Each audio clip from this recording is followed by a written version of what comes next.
Hello ladies and gentlemen, back to Warcraft video log number 2, day 2 in Yinchuan, and we have several updates here for you. First of all, we had some time to explore the city. Last year it was all so stressy that we couldn't take a look, except from like a 5-minute walk or something where we explored some gardens. This year we went to the central city and it was pretty nice. We had a adventure ordering food.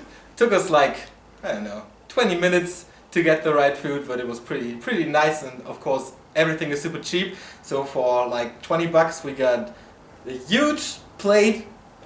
It was pretty cool, pretty nice. And I witnessed that it's a little different this year because the Chinese people are not staring at us that much. Of course, here and there were some people staring and maybe pointing fingers, but in general they all seem to be more normal against foreigners this year. So it was pretty cool. And then we talked to the WCA officials and we got some updates. That means schedule, streams, and how everything will work out. First of all, the internet is going to be a lot better this year than it was last year, they promised us. It's a different venue in another part of the town, so it's not that hard to get good internet. And this is very promising for us, of course. The streaming situation will be like this. There's the main stage and the side stage. There are 2 streams for that. I think it will be handled on twitch.tv/WCA Europe and WCA Asia.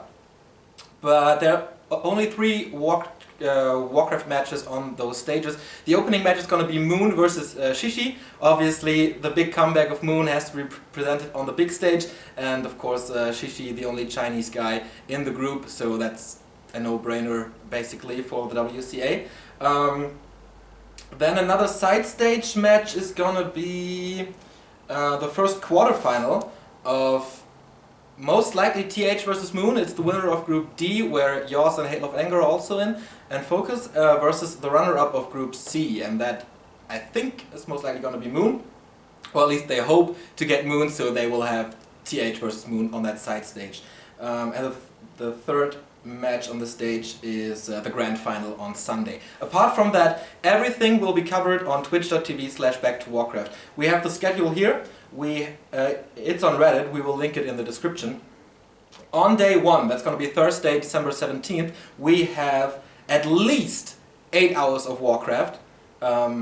That's the schedule. Of course, you know, everything can be delayed, and I guess everything will be delayed. So at least 8 hours of Warcraft. On day number 2, it's going to be 7 hours of Warcraft. On day number 3, it's going to be 9 hours of Warcraft, and on day 4, we will crown our new world champion.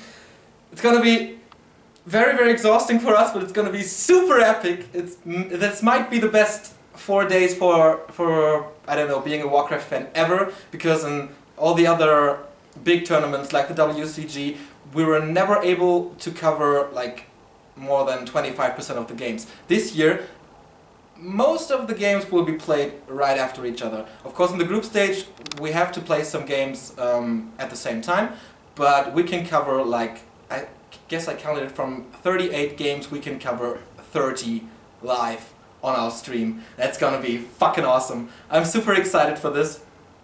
And Remo, what else did I want to talk about? Okay, you don't know. I don't know either. Of course, we will put all the stuff on in this Reddit mega thread we have here on war3reddit.com. We met the first players. Sonic arrived with us, not with us, but pretty much at the same time yesterday. You may have seen the photo on Facebook. Today we meet Hawk at the breakfast. Last year he was kinda closed and to himself, or maybe hung out with Nicker and Sonic, and we didn't talk with him that much. This year, this all seemed to change. He's very open, he's very friendly, very nice. We met Warchief and his girlfriend Eva, who is super supportive already. It's super nice to hang around with her. Warchief, of course, super nice guy, we know him from 2 events already, and Sonic, of course, the crazy guy you all know. I got a message from Lawlight that the Koreans will arrive in like an hour or 2. Moon, Reprisal, Focus and Lawlight, they will arrive together. So maybe we have the time to do the first interviews. We were supposed to go to the venue already today, but something went wrong because there's a fire inspection thingy going on, so no one is allowed to go into it. But I think tomorrow we'll give you a first glimpse of the venue. And from the outside, we saw some pictures here on the Chinese WCA page. It's freaking awesome. It's freaking awesome. I'm super excited. And so far the organization is way better than last year. There are several people in charge now, not only one. That's definitely a plus. And if we have a question or something, everything is handled within maybe 5 minutes. And this is a big change from last year. So this is all good news so far. I don't want to be too positive about this, but I think it's going to be a great event. If we get any updates, we will post it on Facebook and Twitter, of course. And you can expect the next video log tomorrow, maybe the first interviews in between, depending on the internet in the hotel and stuff. So that's it for now. Neo and Remo say goodbye until soon.